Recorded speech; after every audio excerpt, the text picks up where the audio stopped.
Hey guys, Andy Tran here, and today is a very beautiful Northwest day, which means it's a really good opportunity to show you guys how to baton wood effectively with the knife. And batoning with the knife is sort of a recent occurrence, but because of today's modern manufacturing techniques and materials, the knives of today are a lot more robust than knives 10, 20, 30 years ago. So doing this is not an issue if you have a well-built, high-quality knife. Now, if you're going to be doing a lot of splitting and you see this in your future, and you don't mind the extra weight, I do suggest bringing a nice axe out with you into the field. But for people like me who like to go in light, carry minimal equipment, and want to carry just one tool to maintain, it's not too shabby of an option. Another benefit of batoning wood over splitting wood with an axe is that you can do this in relatively tight quarters. Say it's raining on you really hard, you've built a tarp shelter to keep your stuff dry, and you need to split wood to start a fire.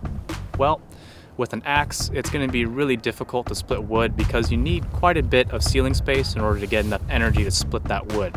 However, with batoning, you can do some less high swings, lower impacts, and still have the same result. So that is one of the benefits of batoning with a really good high quality knife. So in this video, I'm going to show you guys how to baton with a knife such as the Tahoma field knife, where you have a backup edge on the top. I'm also going to show you how to baton with just a standard knife such as the SOG Force, where you don't have any fancy stuff on the tip. And I'm also going to show you how to work with a knife that is shorter, such as the Wilderness Guide 4.0 made by Tops. So in this video, I'm going to go over all that stuff, and stay tuned. Before we do any sort of big splitting with any sort of big log, or even with smaller logs and it might not be ideal conditions, you want to make a wedge. Because a wedge, if you get yourself in too over your head, then you can use a wedge to kind of bail you out.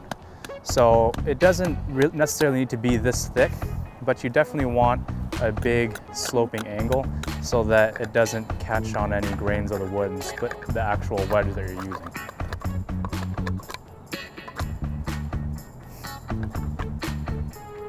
So the first thing we want to do is protect our blade. And if you don't have the luxury of a nice splitting block or something like that, then the next best thing is to use another log. In this case, it's just a log that I found that was blown down from a tree a while ago. But when you're batoning and you're near the bottom of your log or the limb or whatever you're splitting, the last and final blow might be more than enough to split the log all the way.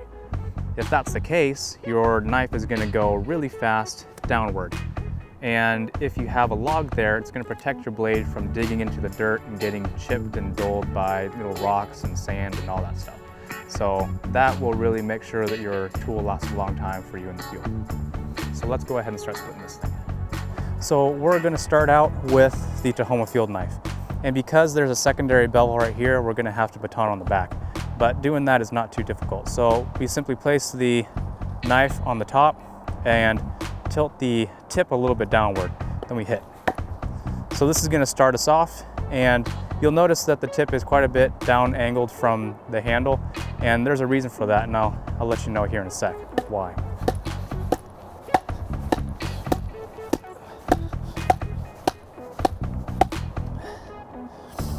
See, as we get into the flat part, and it starts to level off, that's when the wood actually really starts to split.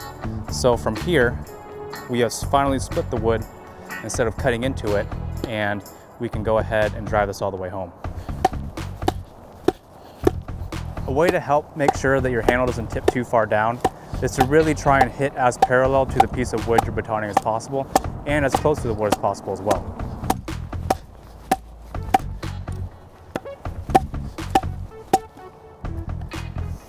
If the blade starts to tilt a little bit, just lift it up slightly. It's not very hard to do because it's almost all the way through.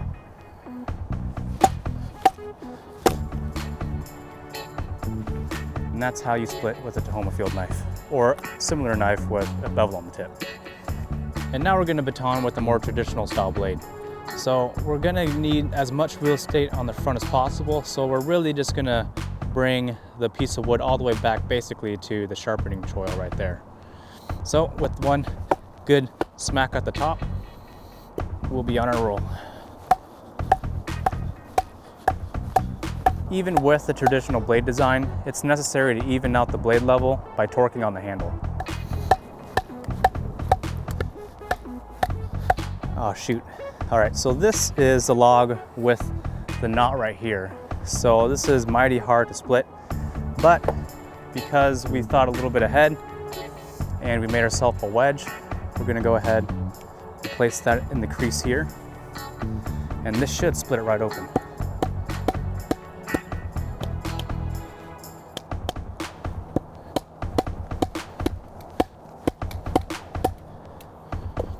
Here I want to go.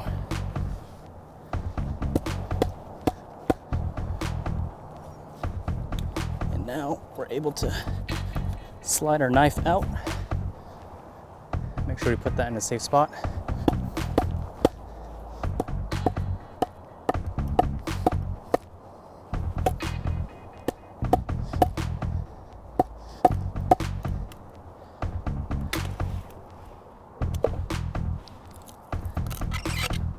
So that is the beauty of using your tool to make another tool. So you can see that the knot right here doesn't go through the center. It stops right there, but I forgot about the knot when I started splitting. So luckily we had this thing to bail us out, and this really did pretty much all that work.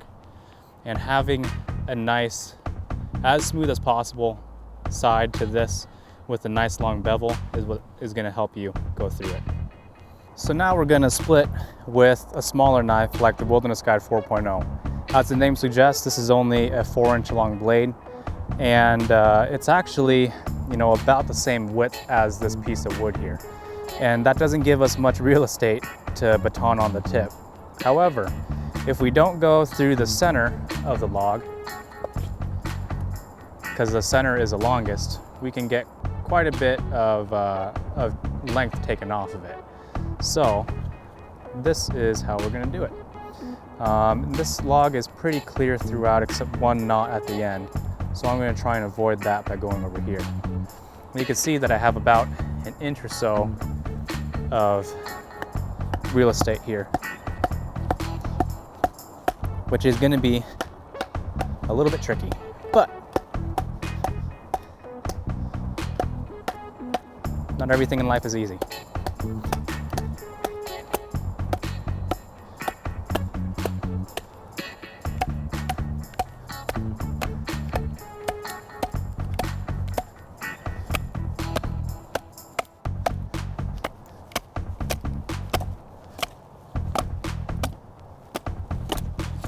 And now that we've taken off that piece, this makes it a lot easier to get to the rest of the log and gives us quite a bit of room that we can have plenty of real estate to bang on.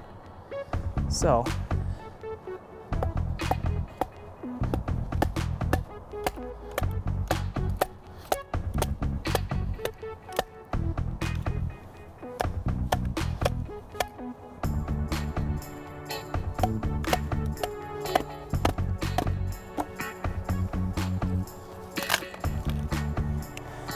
this is a very big piece of wood, and it's going to be difficult to split for two reasons. One, because it is thick, it's about 5 inches, maybe 5.5 inches wide, and it's also very long.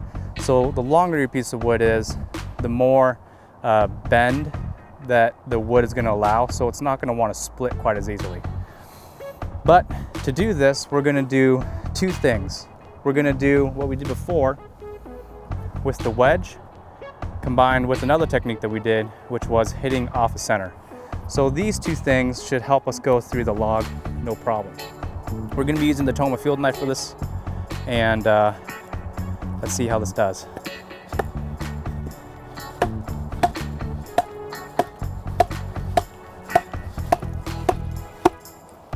All right, so now it is wedge time.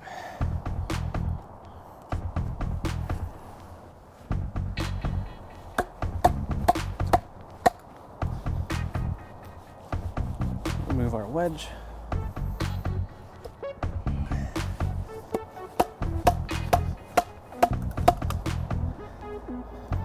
If you can see that.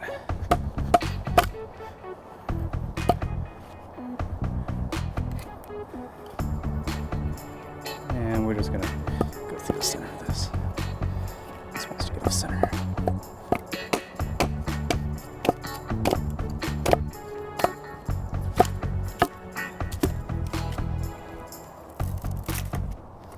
All right, so now we have effectively turned this 5.5-inch log into about a 3-inch log. And the Tahoma field knife for a log that size should not be a problem. And I'm aiming for a place with no knots, because knots are real hard to deal with.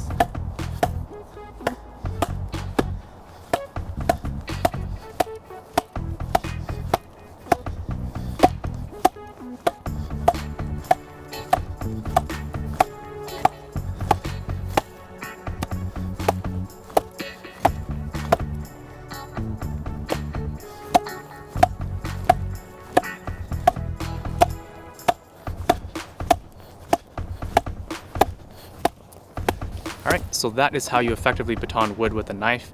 I hope you guys enjoyed the video. Please like, share, and subscribe. And as always, take care out there. Bye.